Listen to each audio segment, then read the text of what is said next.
Faster than a speeding bullet. More powerful than a locomotive. Able to leap tall buildings at a single bound. Look, up in the sky. It's a bird. It's a plane. It's Superman. Kellogg's Pep. P-E-P, Pep. Kellogg's Pep, the Sunshine Cereal, presents The Adventures of Superman.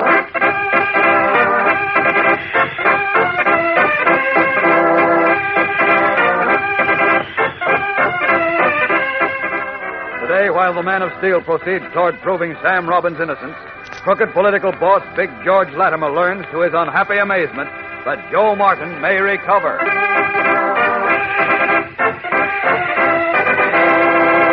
Hello there, gang. This is your pal Dan McCullough. Say, which would you rather collect? Model airplanes, full-color pictures of birds, or comic buttons to pin on your jacket or your beanie cap? Well, you don't have to choose between them. No, sir. From now on, you can collect all three kinds of those swell prizes. Because right in your next package of Kellogg's Pep, the Sunshine Cereal, you'll find either a colored cardboard model of a famous fighting plane, one of 7 in the great Pep Air Fleet, or you'll find one of 24 beautiful color pictures of birds with a full description so you can identify these birds anywhere. Or you'll find one of a grand series of 18 colored comic buttons with characters straight out of the funnies. There's one or the other of these keen prizes in every package of Pep. Just as if Pep's Golden Christmas and Sunny Flavor weren't a prize all by themselves. Why, Pep's so strictly terrific tasting that a bowl of those crunchy golden whole wheat flakes makes breakfast a regular fun feast. You get that catchy Pep flavor, and bingo, your spoon just naturally dips down on your dish for more. So for an all-round prize breakfast dish, ask Mom to get you a supply of Kellogg's Pep first thing tomorrow. Now, the adventures of Superman. Sam Robbins, a war veteran, has been accused of shooting Joe Martin, another veteran and his best friend, during a GI demonstration against Governor Wheeler, whom the veterans charge with practicing racial and religious discrimination in awarding state jobs. Although strong circumstantial evidence has been produced against Sam, Clark Kent believes he is the victim of a sinister plot by persons as yet unknown.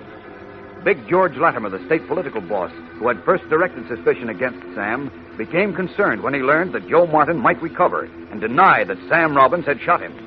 And so, as we continue now, Lippy Williams, police reporter for the Metropolis Clarion, a sensational scandal newspaper, has arrived at the governor's office in response to an urgent summons from Latimer.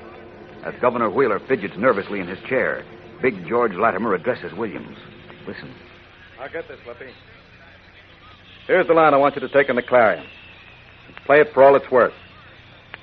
Sam Robbins, a veteran, shot Joe Martin, another veteran, because he wanted to make trouble for the government. Now, wait a minute, You stay out of this, please, Frank. I know what I'm doing. You follow me, Lippy? Yeah, you said Robbins shot Martin to make trouble for the governor, but I don't get it. Robbins figured the state troopers, whom the governor ordered to disperse the GIs, would be blamed for the shooting. It took place while the troopers were firing over the men's heads. So the rap would be pinned on Frank here, the governor. See? Sure, I see that, but why should Robbins want to make trouble for Governor Wheeler? Because Robbins is a foreigner. And that's what the foreigners want. To stir up a lot of trouble and then start a revolution to change the government. Oh, you know that isn't true, Joe. Will you stay out of this, Frank? Of course it isn't true. But if we make enough people believe it... Just a minute, Mr. Latimer. You said Sam Robbins was a foreigner, but you're wrong. He was born right here in Metropolis. So what? He's a Jew, isn't he? Sure, but that's only his religion. That doesn't make him a foreigner. That's what I've been trying to tell, George. What's the matter with you two? Where are your brains? Now, look, George, I have several Jewish Shut up. friends. Lippy, you're doing all right on the Clarion, aren't you? Me? Sure, I'm doing swell. Some of the boys at the newspaper club look the other way when I come in because they don't like the smell of the Clarion, but I don't care. I make more dough than most of them. And you want to go on making that dough, don't you? What are you driving at, Mr. Latimer? Just this. I have a great deal of influence at the Clarion. Sure, I know you have. And if I wanted to have you fired tomorrow, I could. I guess you could. So what? So I'm just reminding you that you're here to listen to me. Not to put up any argument. Okay by me, Mr. Latimer. It's no skin off me what you say about the Jews or anybody else. I was just pointing out the facts. Never mind the facts. I say the Jews are foreigners. And so are the Catholics and the Negroes. Everybody else who isn't a native-born white Protestant. That clear? You sound like those guys who run around in sheets and hoods, but like I say, it's no skin off me. Only, what's the reason for all this, Mr. Latimer? He wants to smear the veterans who are applying for state jobs by claiming they're led by what he calls foreigners. That's right.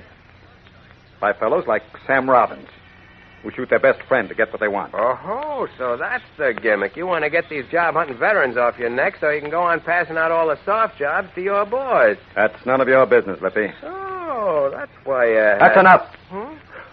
Oh, the governor isn't in on that, huh? I'm not in on what? Look here. What are you two hiding from me? Nothing, Frank. I don't believe it. You admitted to me that you didn't see Sam Robbins pull a gun during the demonstration last night.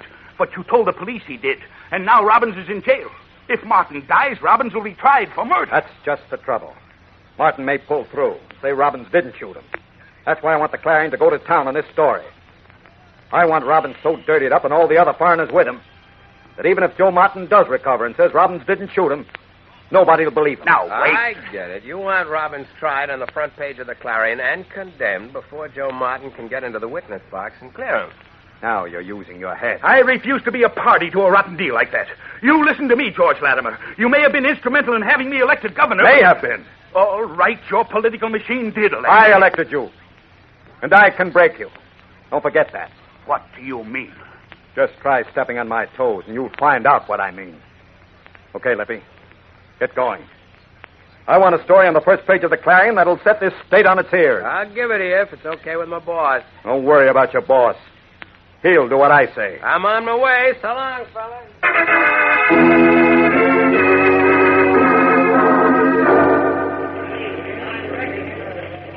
Come into my office, Kent. I want to talk to you. Okay, Chief. Did you see the latest edition of the Clarion? No, I didn't. I've been too busy. What now? No, here. Read it. Thanks. Joe Martin shooting a foreign plot. Radical veterans led by Sam Robbins scheme to force resignation of courageous Governor Wheeler. Well, of all the... Go ahead. Go ahead, say it. Of all the dirty, lying, yellow journalism, this takes the cake. Yes, it certainly does. Well, great Scott, Chief, calling Sam a foreigner, implying he shot Joe Martin as part of a foreign plot against our government. That'll stir up public opinion against Sam. And against all the other veterans who want state jobs. Oh, there's more to it than that, Chief. What do you mean? Well, in the first place, the Clarion is practicing an old and rotten strategy. To try an accused man in the press before his trial in court comes up, so that the public and prospective jurors are prejudiced. I see what you mean. Yes, and also this looks to me like a deliberate attempt to fan the flames of religious and racial hatred. Clarion makes a great point here, the fact that Sam Robbins is a Jew and Joe Martin a Protestant. No, I think that's only incidental. Oh, I don't. Matter of fact, I think that... Great Scott. Well, what now? I just remembered something. Something that may be very important. What? Look, Chief, I was supposed to meet Ben Thompson, the lawyer we hired to defend Sam Robbins, at State Police Headquarters. Yes? Please call him, will you, and tell him I'll be late. As a matter of fact, I may not be there at all. Well, why not? No, wait a minute. Where are you going? The Clarion just gave me a lead. It may clean up this whole dirty mess before any more harm is done. But wait. So long, Chief. I'll see you later. Leaving Editor Perry White shouting after him, Clark Kent hurries through the Daily Planet city room to the elevators. What is the important clue he says he has just found? We'll return in a moment for the exciting climax of today's episode. So stand by. Say, gang, from me to you, here's a tip. Whatever you do, give yourself plenty of time in the morning for breakfast so you don't have to rush eating your Kellogg's Pep. Why, it's so good that you want to get the full golden toasted flavor in every spoonful. Yes, sir, you don't want to skip one bit of fun of eating those crisp, catchy flakes of whole wheat. So tomorrow morning, just hitch up your chair and settle down to some mighty smooth eating with Pep, the Sunshine cereal. Is it delicate and light? Does it taste terrific? And you get a swell surprise when you see the nifty prize in each Pep package. A real surprise of a prize. Could be you'll find a model fighting plane in colored cardboard, one of 7 great Pep planes you can collect. Or it could be you'll find one of 24 new full-color bird pictures with a description on the reverse side so you can identify these birds in the air.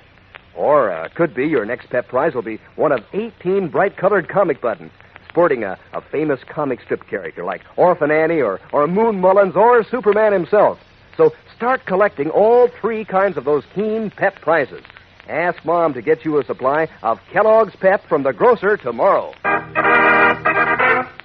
In an American Legion post not far from the Daily Planet building, 100 recently returned veterans of World War II are holding an angry meeting. Most of them had participated in the protest demonstration at the state capitol the preceding night. Now, two of them, Eddie Kane and Bob Sloan, are on the platform. Kane holds a copy of the Metropolis Clarion aloft as he addresses his fellows. What's cooking now, Eddie? You all saw what the Clarion says about Sam Robbins and about us, didn't you? The Clarion says Sam is a foreigner. And it says most of us who were at the Capitol last night are foreigners. That story was right here at home when Sam and the rest of us were doing his fighting. Are we going to let them say this about us? Are we going to let them railroad Sam to the chair when we all know he didn't shoot Joe Martin? All you guys feel that way about it? Okay. What are we going to do about it? We'll do plenty. You said it! Same thing the GIs did in Tennessee when those dirty politicians down there tried to push them around. Now you're talking! Wait a minute, fellas. Wait a minute. I guess we all feel the same way about this. So I move we march down to the state police barracks, all of us, and take Sam out of jail.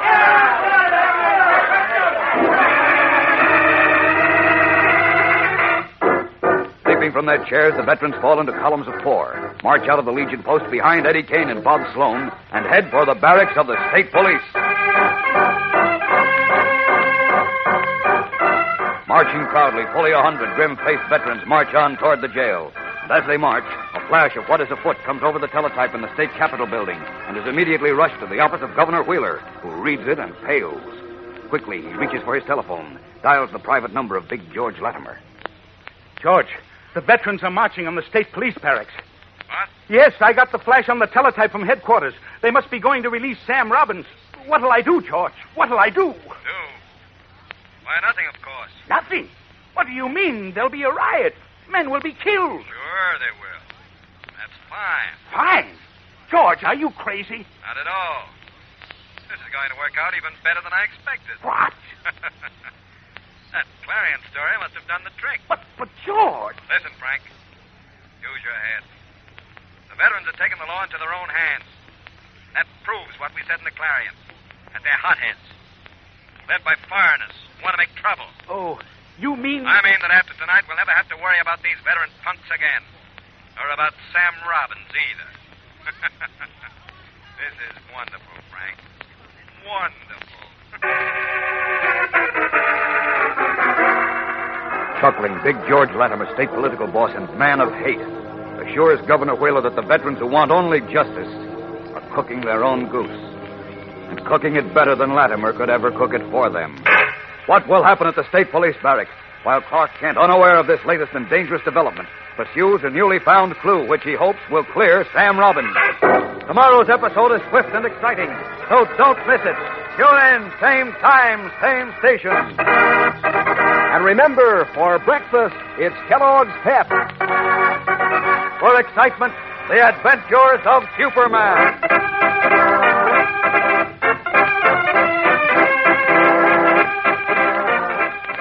Superman is a copyrighted feature appearing in Superman DC Comic Magazine and is brought to you Monday through Friday at the same time by Kellogg's Pep, the Sunshine Cereal.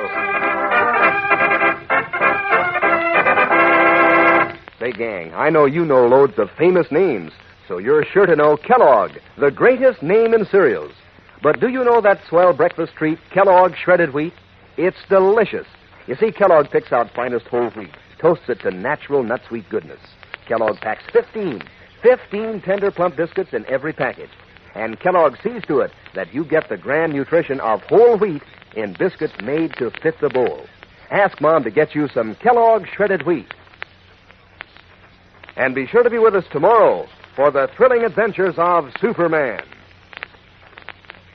This is the Mutual Broadcasting System.